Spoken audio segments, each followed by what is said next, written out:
But the best development of all was that Xavier and I had grown even closer. I looked across at him. He was just as breathtakingly beautiful as ever. His tie hung loose and his blazer was slung casually over one shoulder. I could feel his taut body occasionally brushing against mine as we walked side by side, our footsteps falling in time. Sometimes it was easy to think of us as one entity.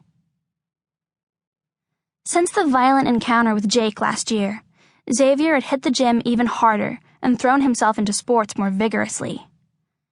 I knew he was doing it so he'd be better equipped to protect me, but that didn't mean I couldn't enjoy the perks. Xavier had more definition in his chest and washboard abs. He was still slender and perfectly proportioned, but I could see the muscles in his arms rippling beneath the fine cotton of his shirt. I looked up at his refined features, his straight nose, high cheekbones, and full lips. In the light of the sun, his walnut-colored hair was streaked with gold, and his almond-shaped eyes were like liquid blue topaz. On his ring finger, he now wore the gift I'd given him after he had helped me recover from Jake's attack. It was a thick silver band, etched with 3 symbols of faith: a 5-point star to represent the Star of Bethlehem, a trefoil to honor the 3 persons of the Holy Trinity, and the initials IHS, an abbreviation of Ius, the way Christ's name was spelled in the Middle Ages. I'd had an identical one made for me, and I liked to think they were our special version of a promise ring. Another person who'd witnessed as much as Xavier had might have lost all faith in our Father, but Xavier had strength of mind and spirit. He'd made a commitment to us, and I knew that nothing could persuade him to break it. My train of thought was broken when we bumped into a group of Xavier's friends from the water polo team in the parking lot. I knew some of them by name and caught the tail end of their conversation. "I can't believe Wilson hooked up with Kay Bentley," a boy named Lawson sniggered. He was still bleary-eyed from whatever misadventure had taken place over the weekend. I knew from experience it probably involved a keg and willful damage to property.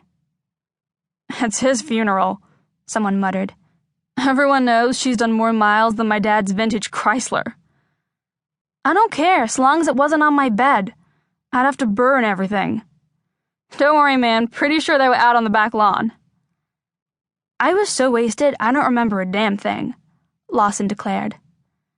"I remember you tried to hook up with me," replied a boy named Wesley in his lilting accent. He contorted his face into a grimace. "Whatever, it was dark. You could do a lot worse." "Not funny," Wesley growled. "Someone posted a picture on Facebook. What am I going to tell Jess?" "Tell her you couldn't resist Lawson's ripped body." Xavier thumped his friend on the back as he sauntered past. "He's really built from all those hours on the PlayStation."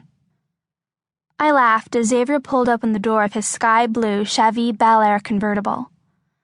I climbed in, stretched out, and breathed in the familiar smell of the leather seats. I loved the car almost as much as Xavier did now. It had been with us from the very beginning, from our first date at Sweetheart's Cafe to the showdown with Jake Thorn at the cemetery. Though I'd never admit it, I'd come to think of the Chevy as having a personality of its own. Xavier turned the key in the ignition and the car roared to life. They seemed to move in sync, as if they were attuned to each other. "So have you come up with a costume yet?" "For what?" I asked blankly. Xavier shook his head. "For Halloween. Try to keep up." "Not yet," I admitted. "I'm still working on it. What about you?" "How do you feel about Batman?" Xavier asked with a wink. "I've always wanted to be a superhero." "You just want to pretend you drive a Batmobile." Xavier gave a guilty smile. "Damn it, you know me too well."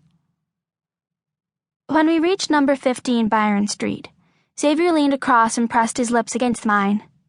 His kiss was soft and sweet. I felt the outside world fall away as I melted into him. His skin was smooth beneath my fingers.